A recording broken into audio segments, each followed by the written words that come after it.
Jangan lupa like and subrek ya guys. Selamat mendengarkan. Berbalik perlahan, Jia Laiao memiringkan kepalanya, senyum di sudut mulutnya sedikit menyeramkan. Liu Xidage, bolehkah aku bermain-main dengannya? Liu Xi mengangguk dan tersenyum. Tanpa meninggalkan jejak apapun, dia menegakkan telapak tangannya di depannya dan dengan kasar berkata, jika Anda memiliki kesempatan, jangan menahan diri. Jia Laiao tersenyum dan menutup matanya.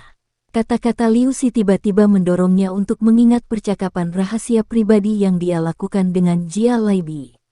Saat itu, Jia Laibi baru saja menerima kabar bahwa Xiao Yan telah memulihkan bakatnya.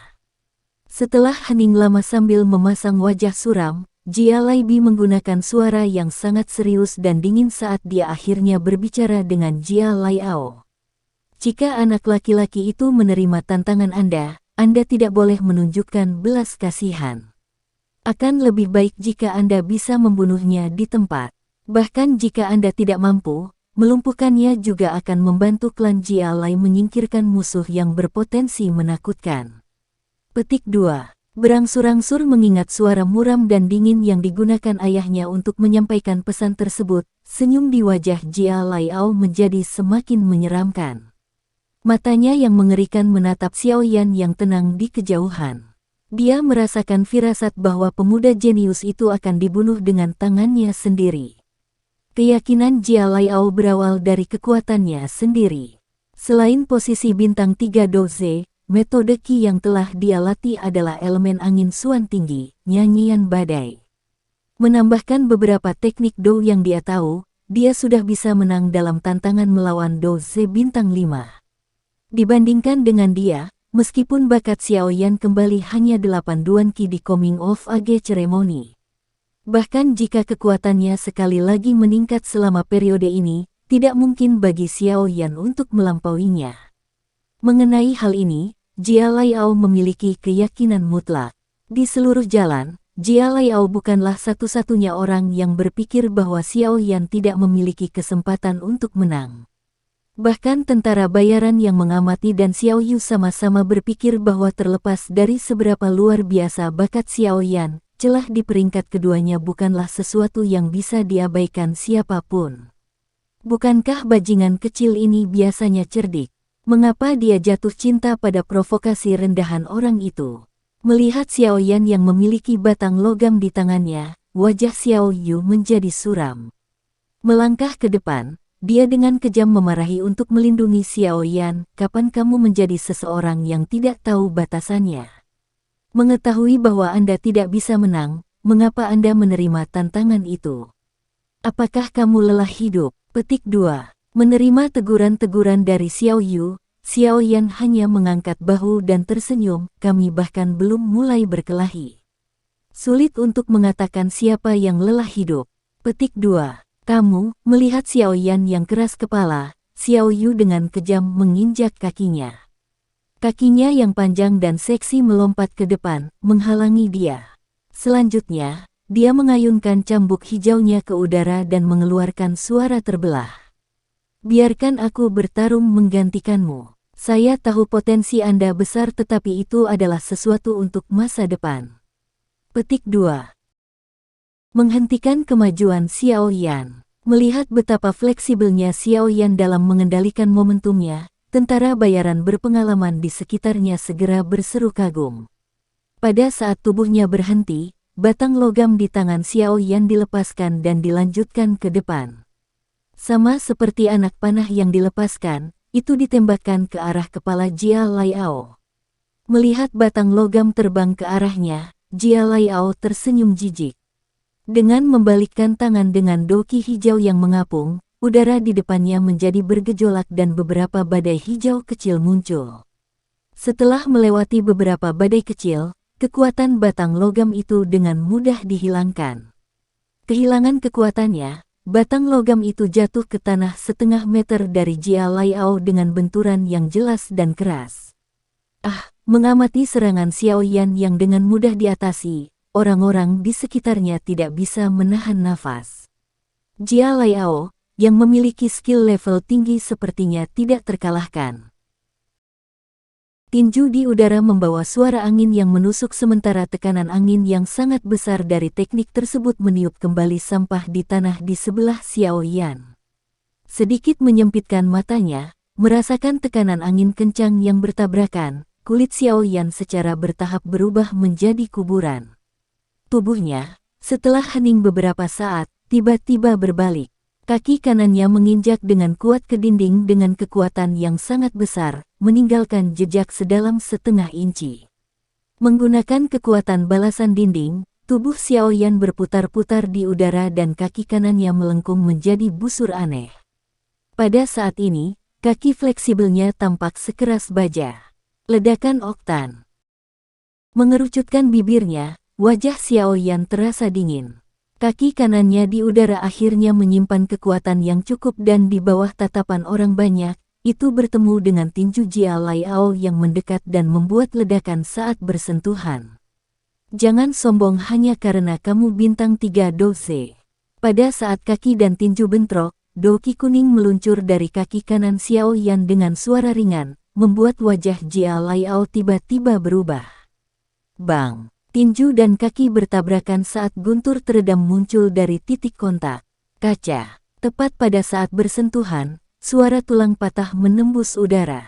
Setelah suara itu, tubuh Xiao Yan dan Jia Laiao terbang mundur pada waktu yang hampir bersamaan. Tubuhnya membentur dinding di belakangnya. Xiao Yan merasakan sesuatu yang manis naik di tenggorokannya dan kemudian mengeluarkan seteguk darah yang menyembur ke tanah. Melihat Xiao Yan memuntahkan darah, para tentara bayaran di sekitarnya menghela nafas dengan penyesalan. Mereka semua mengira bahwa Xiao Yan telah dikalahkan tetapi tiba-tiba Jia Laiao, yang dengan keras menghantam tanah, tiba-tiba mencengkeram tangan kanannya. Dia berguling-guling di lantai, melepaskan jeritan kesedihan. Di antara kerumunan, tidak ada kekurangan penonton yang cerdas. Begitu mereka menyadari bentuk aneh lengan Jia Laiao telah dipelintir, mereka tidak bisa membantu tetapi menarik napas tajam, wajah mereka menunjukkan keterkejutan. Suara keributan di dalam kerumunan terdiam saat ini. Tatapan keheranan terpaku pada pemuda yang terengah-engah di dekat dinding. Setelah beberapa lama, sorakan tiba-tiba meledak di udara. Bibir merahnya sedikit terbuka. Xiao Yu menatap tak percaya pada Jia Laiao yang meratap dengan sedih dan berkata dengan takjub, bajingan kecil itu, dia benar-benar menang. Sepertinya begitu. Lengan pria itu dipatahkan oleh Xiao Yan. Xiao Ning menelan air liur. Serangan ganas Xiao Yan membuatnya mengingat kembali kondisi menyedihkan yang telah dia alami sebelumnya. Namun, kondisi Jia Laiao saat ini jelas lebih buruk, sekitar 10 kali lebih buruk. Menatap Jia Laiao yang tulangnya hampir mencuat dari lengannya, Xiao Ning tahu bahwa lengan pria ini kemungkinan besar cacat permanen. Mendengar konfirmasi Xiao Ning, Xiao Yu terdiam beberapa saat. Penglihatannya terpaku pada Xiao Yan yang terengah-engah, jadi ternyata bajingan kecil ini sudah maju ke alam Doze. Tidak heran dia sama sekali tidak takut. Petik 2. Setelah duduk di tanah selama 10 menit penuh, Xiao Yan perlahan bangkit dan menyapu pandangan dingin ke arah Liu Si di dekatnya yang melongo dengan bodoh. Menyeret kaki kanannya yang mati rasa, dia mengambil batang besi di sampingnya. Dia menatap dengan tidak menyenangkan pada Jia Laiao yang melolong di tanah dan mendekat dengan susah payah. Serangan Jia Laiao beberapa saat yang lalu sudah mengungkapkan niat membunuh yang dia miliki terhadap Xiao Yan. Bagi mereka yang menginginkan hidupnya, Xiao Yan juga tidak perlu berbelas kasihan. Berbaring di tanah dan menatap Xiao Yan yang semakin mendekat, wajah Jia Laiao tidak lagi menunjukkan tanda-tanda kekejaman melainkan tampak panik saat dia menelan seteguk air liur. Dia bisa dengan jelas membedakan tampilan pembunuhan di mata Xiao Yan, dan tidak bisa menahan tergesa-gesa berkata, aku menyerah. Wajah Xiao Yan benar-benar tanpa ekspresi dan sepertinya dia bahkan tidak mendengar sepatah kata pun. Dia mencengkeram batang besi di tangannya lebih erat lagi. Melihat ekspresi baja pemuda itu, bahkan jika itu adalah tentara bayaran yang haus darah, mereka tidak bisa membantu tetapi merasa sedikit ketakutan. Xiaoyan saat ini membuat orang sulit untuk percaya bahwa dia dan pemuda yang sebelumnya selalu tersenyum adalah orang yang sama. Langkahnya terhenti, Xiaoyan menjulang di atas Jia Laiao dan menatapnya.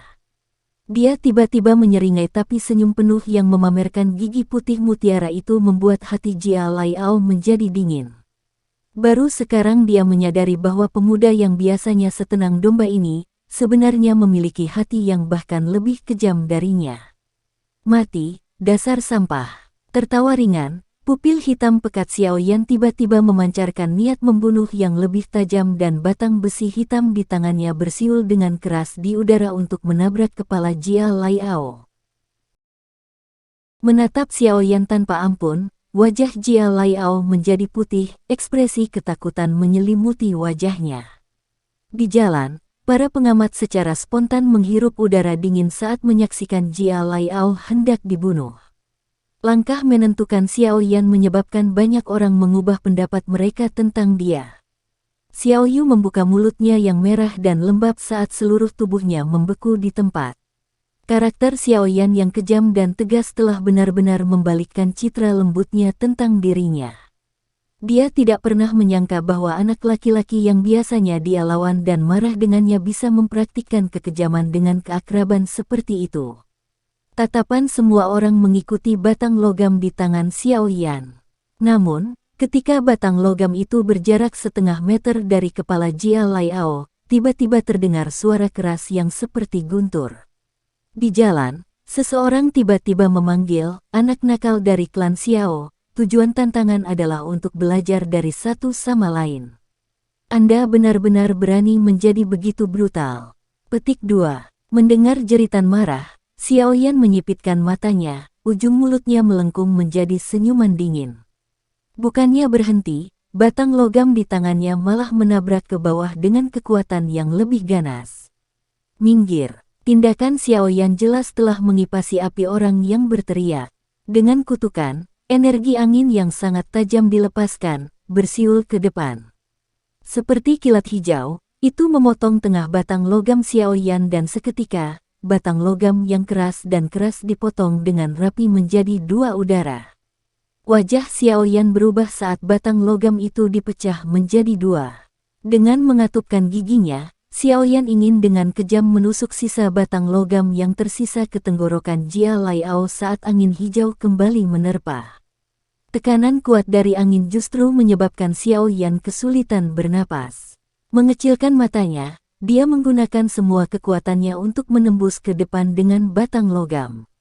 Namun, dia terhalang oleh film udara tak terlihat yang tidak bisa rusak. Menggerakkan bibirnya, tangan kanan Xiaoyan dengan erat mencengkeram tongkat saat tubuhnya bergerak sedikit dan berputar. Batang logam meninggalkan tangannya dan menjadi bayangan hitam, dengan ganas menembak ke arah sosok yang terbang ke arahnya. Huff. Melihat bahwa Xiaoyan benar-benar berani menyerangnya, sosok itu mendengus dingin. Tangannya meringkuk menjadi cakar dan melambai dengan keras di depannya. Doki hijau tebal membentuk beberapa bilah angin hijau pucat.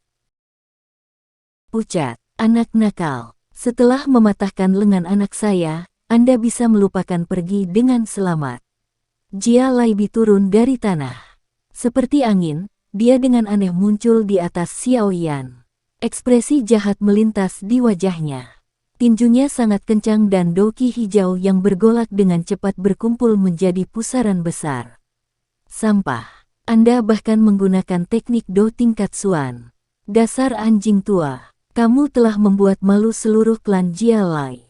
Merasakan kekuatan ganas yang terkumpul di tangan Jia Laibi, wajah Xiaoyan berubah sangat jelek.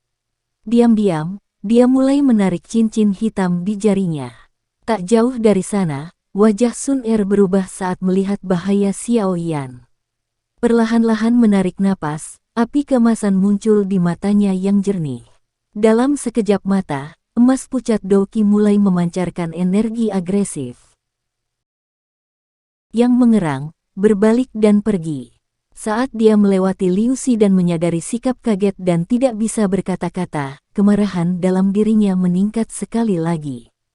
Mengambil napas dalam-dalam, dia menahan amarahnya dan berkata, Tuan Liu Si, ayo pergi.